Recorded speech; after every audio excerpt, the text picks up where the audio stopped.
Iron Maiden's Run for Your Lives tour is possibly the most bittersweet tour in the band's career, marking the first time they hit the stage without the legendary Nicko McBrain behind the kit in over 43 years. But in reality, this could have happened a long time ago, and not due to Nicko's health issues. Back in 1999, Maiden's epic reunion nearly took a very different turn, and if so, the band we know today would have not even existed.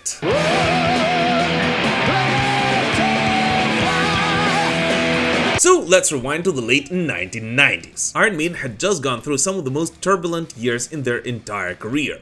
Bayley was fronting the band, album sales were slipping, and the tours, especially in North America, weren't exactly setting the world on fire. But behind the scenes, big moves were brewing. Steve Harris had already been talking to Bruce Dickinson and Adrian Smith about a possible return, and then in early 1999, it finally happened. The reunion was announced, Bruce and Adrian were back. Fans around the world were losing their minds. But while most of us thought that everything was sunshine and rainbows from that point forward, and we were actually right about that, not everyone in the band was initially fully on board with that idea. Yep. In 2018, during an interview with Classic Rock magazine, Iron Maiden drummer Nicko McBrain revealed something that back then stunned even the most diehard Maiden fans. That he almost left the band at the exact moment of that iconic Iron Maiden reunion. And even more, that he did that specifically because of that reunion. It's just outrageous. Sometime before the public announcement in 1999, yet after Steve Harris and Rod Smallwood finalized the reunion deal, Nicko was sitting in a sake bar in Tokyo with Rod Smallwood, the band's legendary manager, and guitarist Yannick Gers, when Rod broke the news that they were getting Bruce Dickinson back, and that he's actually coming back not alone, but with nobody else but Adrian Smith. To which, instead of showcasing his euphoria, Nicko simply replied, "Fuck me, I don't think that that's a good idea." Where's my 20%? Yet it wasn't because Nicko didn't like Bruce or couldn't get along with Adrian that the legendary Iron Maiden drummer was so upset, but rather because he simply could not believe Iron Maiden could move forward as a six-piece, and simply could not come to terms with an idea of an additional guitarist up on stage. "We're traditionally a two-guitar band," said Nicko to Rod. "3 guitars? I don't get that." After which Nicko actually told Rod that he will be stepping down from his duties at Iron Maiden because of that decision. Oh, no! Oh, say it!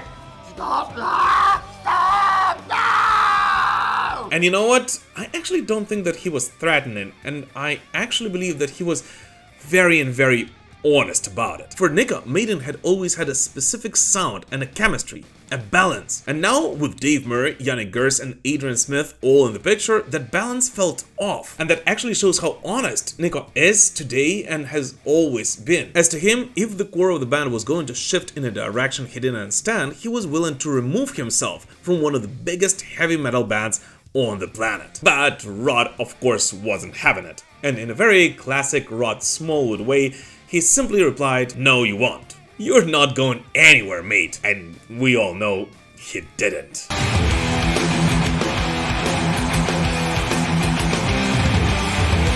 But the funniest thing is that Nicko wasn't done. In the same interview, he joked that if the band was adding a new guitarist, then maybe Rod Smallwood should cut his own commission a bit, since from now on there will be not 5, but 6 boys goofing around up on stage. And he actually told Rod that, to which Rod simply looked at him and said, "Fucking typical drummer." Now, just for a second, let's imagine Rod hadn't said, "No, you won't." Let's say Nicko McBrain actually walked away from Iron Maiden back in 1999. What would happen then?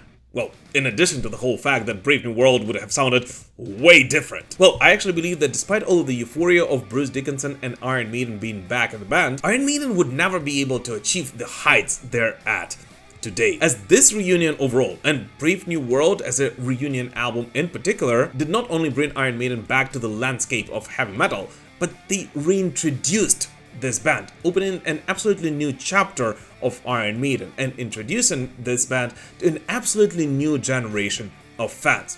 And the reason why it worked both for old school fans and their new fans was specifically because it was an all-embracive reunion of everything Iron Maiden. The entire family was back. And I actually believe that if Nicko would have stepped down back in 1999, this whole thing would have most likely flopped. And I'd even go further and say that if either one of the three guitarists would have stepped down, or Adrian Smith would not have come back to Iron Maiden together with Bruce Dickinson, this reunion would have also not given Iron Maiden a brand new fresh start in the new millennium. And we would most likely not be celebrating the 50th anniversary of one of the greatest heavy metal bands to ever walk the earth today. Or at least would be doing so on a much smaller scale. This is yet another Iron Maiden story for you guys on our Up the Iron series. So looking back at it in retrospective, please let us know in the comments whether you agree with Steve Harris's decision to bring 3 guitarists into Iron Maiden, or you actually side with Nicko McBrain's initial judgment. I'm actually really curious to find out. But for now, thank you so much for watching this video, guys, and we will prevail. Slava Ukraini!